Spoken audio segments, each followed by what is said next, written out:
Reissue another Star Trek, the official Starships collection. This issue, 67.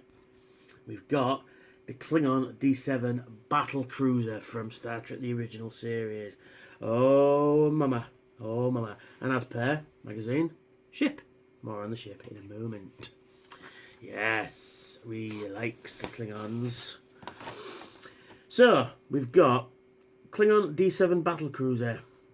Specification, operated by the Klingon Imperial Fleet. Should be the Klingon Defence Force, actually. Class D-7, launch 23rd century. Length 228 metres. Crew 440. Weaponry: disruptor cannons, phaser emitters, photon torpedoes, and magnetic pulse. That is a lovely CG render of the ship itself there. Like it. Is it the same one for the front cover? No, I don't think it is. No, it's a slightly different angle. Very cool. Very, very cool. But you'll notice they've used the actual... they haven't used the actual design from the original series. They've used the one from the remastered. But just take note of this section here for me. Just there. So, like I say, it goes into the history of the ship itself. Klingon D-7 vessel had fearsome reputation during the Cold War with the Federation. Despite the numerous skirmishes between Klingon and Federation forces, relatively few shots were fired, and nearly all of the recorded engagements between their fleets were abortive or inconclusive. I can't speak today. And then we've got some nice images from the remastered Star Trek, apart from that one, which I believe is the original series. Yeah, you've got impulse engines here, make note of those, and a shuttle bay. And then you've got firing disruptors, which is always cool. And then you've got fleet attacking the Enterprise. And you've got Daha Master Core. And then you've got the one from, I think, Deep Space Nine, which I believe is the IKS Ghot, which is the Ghot. Core, the commander of a Klingon warship, when he led the invasion force of 500 Klingons in the occupation of Organia. He was determined to defeat the Federation in battle until the Organians revealed themselves as to be highly evolved species and brought hostilities to an end over 20 years later. Core became a close friend of Curzon Dax, the Federation ambassador to Kronos. He had also become friends with Dax's subsequent host, Jadzia, in 2370. Then we get a lovely view of the ship itself with some nice panel lines on it. Again, the CG render model from the remastered series, which is no bad thing. You know, I think because it just adds a little bit of detail to it.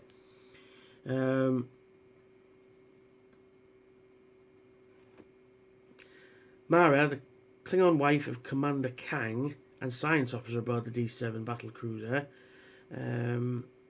She was the first female Klingon to be seen aboard 23rd century Klingon ships, and the first female Klingon to be seen in Star Trek. And the next Klingon female is Valkyris from Star Trek 3. There's quite a gap between that episode and Star Trek 3. Class name. The designation of D7 for this ship, of Klingon warship, was never mentioned in the original series. It was not referenced on screen until 1996 Deep Space Nine episode Trials and Tribulations. Reference to Core's occupation of Organia appears in the Deep Space Nine episode Sword of Kahless. Jadzia introduces Worf to Core, and Worf says that he's heard stories of Core since he was a child, including the confrontation with Kirk on Organia. In 2268, the crew it was established that the D-7 vessel had a crew in excess of 400. After the ship was attacked near Beta 12A, Commander Kang said that 400 of his crew were killed. Later, his wife Myra said that 40 survivors were beamed aboard the Enterprise. And then we got designing the Battle Cruiser. The original series did not have a budget or time to design alien ships, so it was a backing of kit producer, aluminium model toys, AMT. The Klingons finally got their own ship for the third season. And there it is. Klingon D7. And then you got some lovely designs of it, which is really cool. You can see it sort of taking shape there, and you know, all these wonderful little drawings. I love this section of the magazine.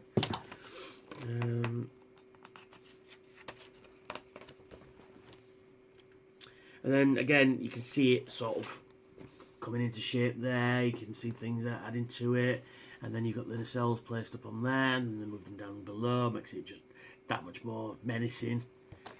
You know, 1967. And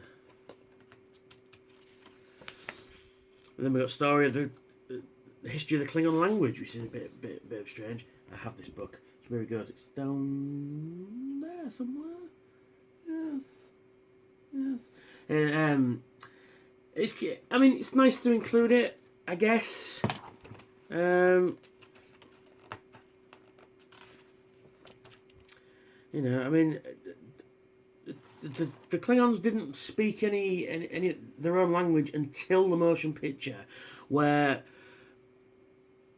it was created by James Doohan officially, and then Dr. Mark Okrand worked it into a real language, which you can actually go study in America, which, you know, pretty cool. You can actually speak Klingon.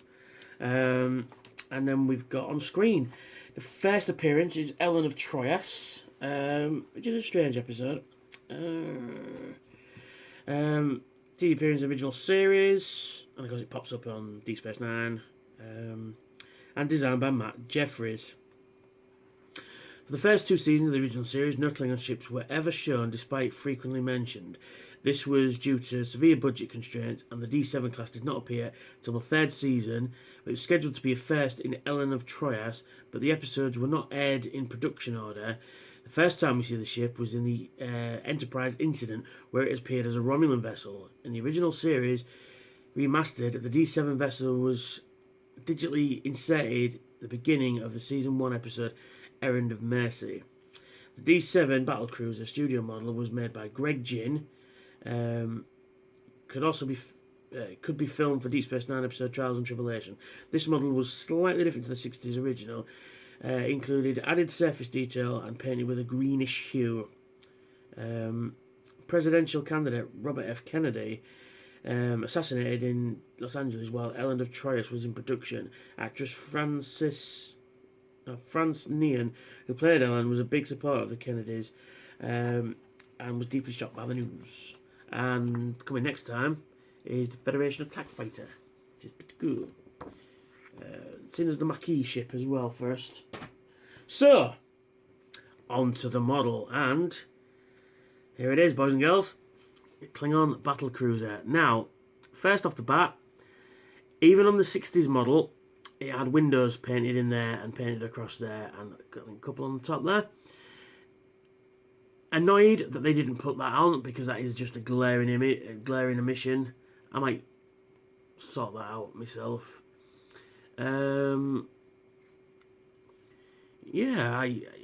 It's really cool. I like it a lot. I mean, I like the Klingon symbol there. I mean, they've chosen to go with the original design, so it's very plain looking.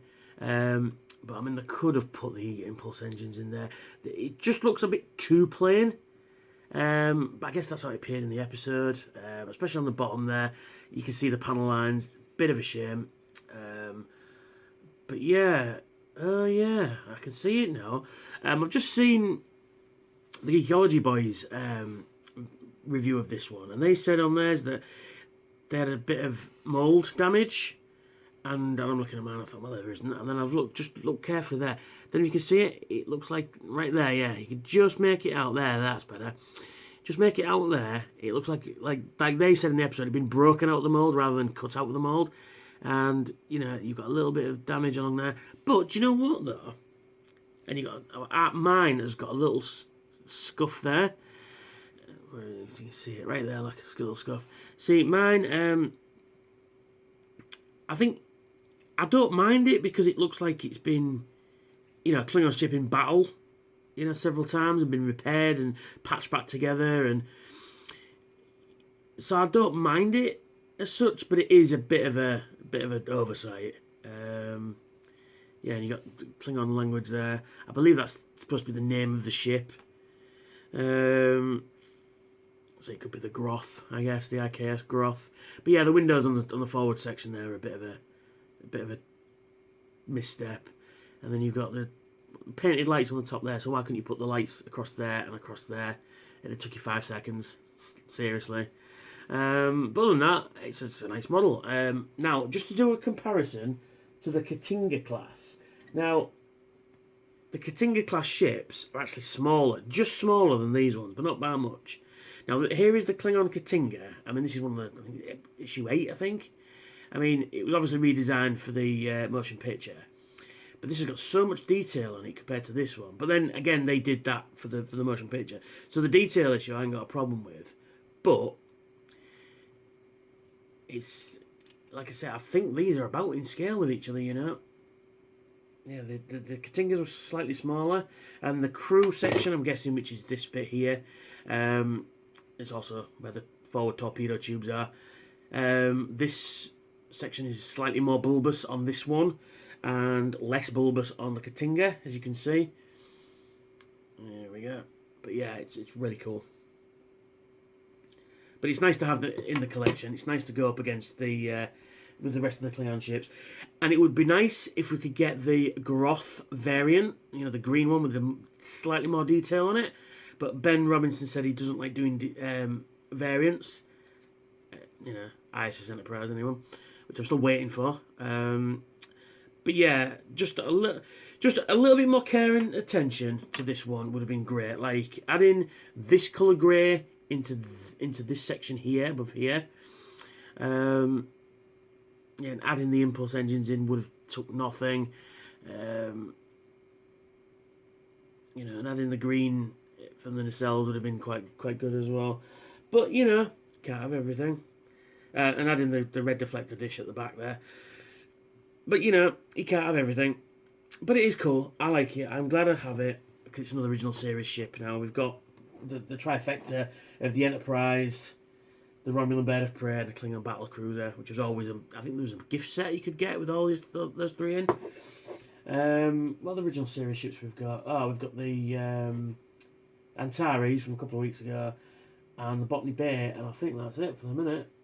And the original Enterprise, yes, just so there's still a few ships we could get from that series, but you know, not many now because you know we've got them. Anyway, it fits on the stand quite nicely, and what does it say on the bottom there? Klingon D-7 Battle Cruiser, yes.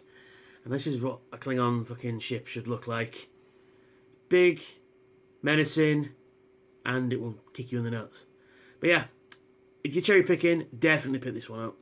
Like I said, I'm going to rectify the windows issue at the front there. I think just a Sharpie will do that, because they were painted black on the original model anyway. So yeah, just, you know, God bless the Sharpie. So yeah, that's me, that's the model, and I will bid you kapla.